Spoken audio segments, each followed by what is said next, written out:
Today on the Tiger Football Report, we'll review the Tigers' upcoming game against the Phoenix of Elon. Get ready, Tiger fans. The Tiger Football Report starts now.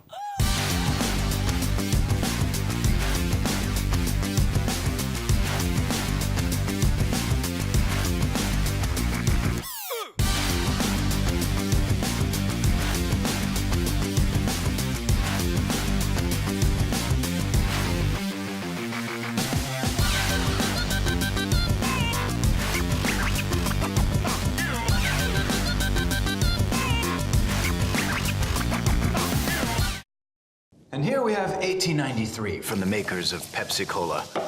I'm gonna swirl it. I'm gonna smell it. I'm just gonna take one small sip.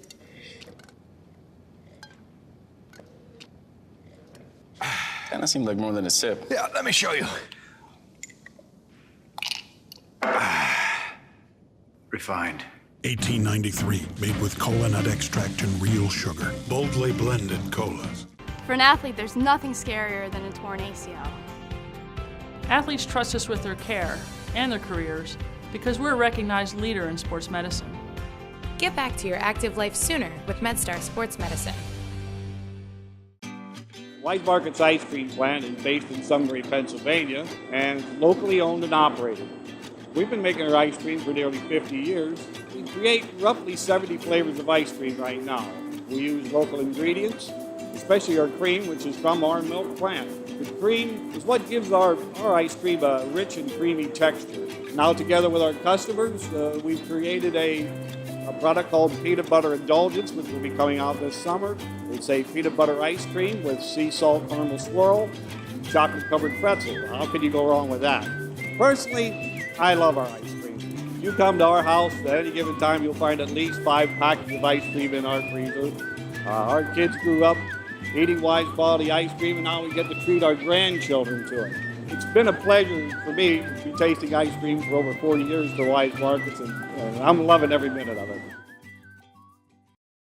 Hello and welcome inside the Towson Sports Network studios for today's episode of the Tiger Football Report. I'm your host, Spiro Morekas.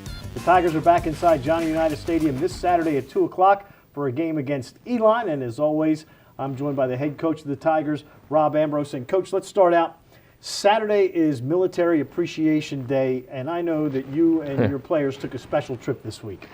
Well, there's a couple things that have been on the agenda this week. One was a trip back to Arlington.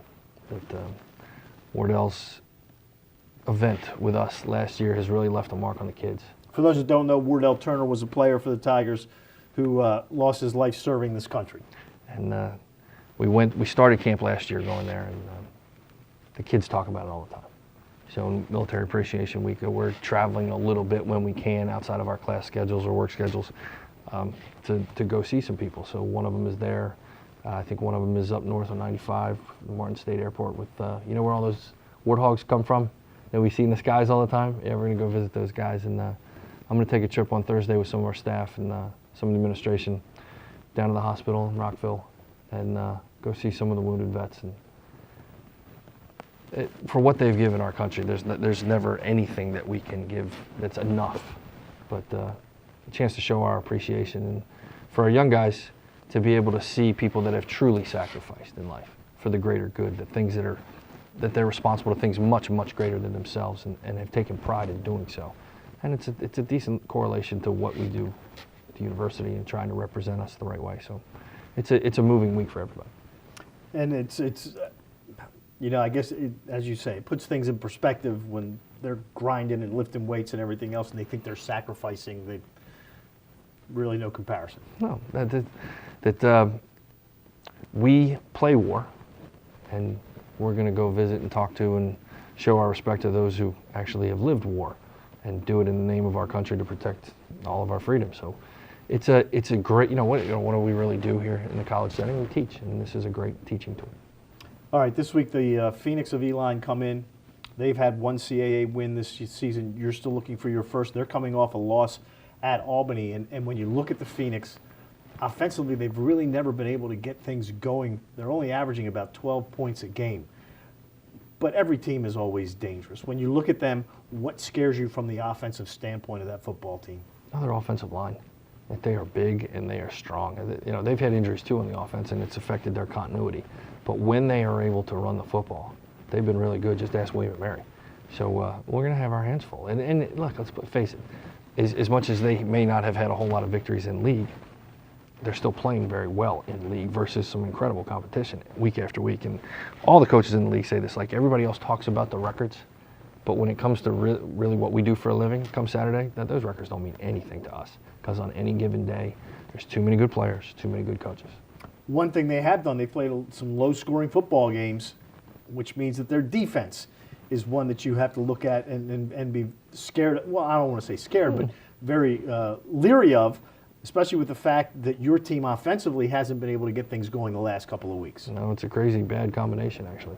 They got a Mike linebacker who is a thumper. That's the best way I could say it. When he hits people on film, it hurts to watch. They got one corner who has been, I feel like he's been playing there for about 8 years. And their defensive front, they're too deep with everything. And everybody's good. Like, Delaware's big and strong. These guys are probably the most technically sound in their keys and their reads of anybody in the league I've seen. That they know their responsibility. And what allows them to be in all these games, however they do physically or not, is they don't make mistakes. They don't put themselves in position to get beat on a big play, or at least not very much. And they keep everything in front of them, run to the ball, and bend, don't break. This is a team that last year beat you down there in a game where you lost all your running backs, basically, which had a lot to do with the fact that you lost the football game. Plus, it was played in a monsoon. Yeah, okay. Monsoon, driving rainstorm the entire day. I'm sure a lot of your players remember that Sure. They went down there and lost last year. Sure. You could use a lot of different aspects in reference to motivation for this. But as far as the team and where we sit in the season now, and where we've been and where we haven't been, this is all about us. We're just worried about taking care of our responsibilities, doing things the right way, and getting to the point where we can actually finish it. All right, you made it quickly. You made a change at quarterback last week. Mm-hmm. Do you go all week in practice this week to make a decision on Saturday?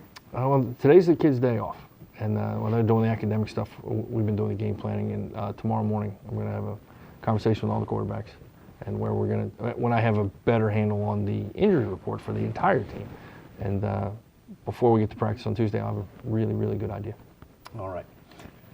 Game time is set for 2 o'clock inside Johnny Unitas Stadium. The game is presented by CQ. I'll have the call on CBS Sports Radio 1300 and TowsonTigers.com starting at 1:45 with Hall of Fame coach Gordy Combs. The game will also be able to be viewed on TowsonTigers.com. Now, as we do every week, I throw a name at you. We're going to go with a wide receiver today. Adam Overby. Oh, wow. One of my wife's all-time favorites. One of your wife's all-time favorites. Yes. Oh, God. Well, I have many. Okay, I have many. Adam was the consummate student athlete. Excuse me. Dr. Overby was the consummate student athlete. That he's intellectually hungry as a wideout, and way fast to learn everything he could possibly learn about the position. Way faster than anybody ever gave him credit for. Great hands. And one of the toughest sons of guns I've ever met in my life, because I don't know anybody, and I've been around the game for a long time, I don't know anyone personally who ever broke their femur in a football game and 12 months later came back and played well. One of the toughest people I've ever met in my life. Didn't know he was a doctor. Mm-hmm. The Tiger Football Report is over for this week. That's going to do it for head coach Rob Ambrose. I'm Spiro Morekas. Hope to see you at the U this Saturday, and as always, go Tigers.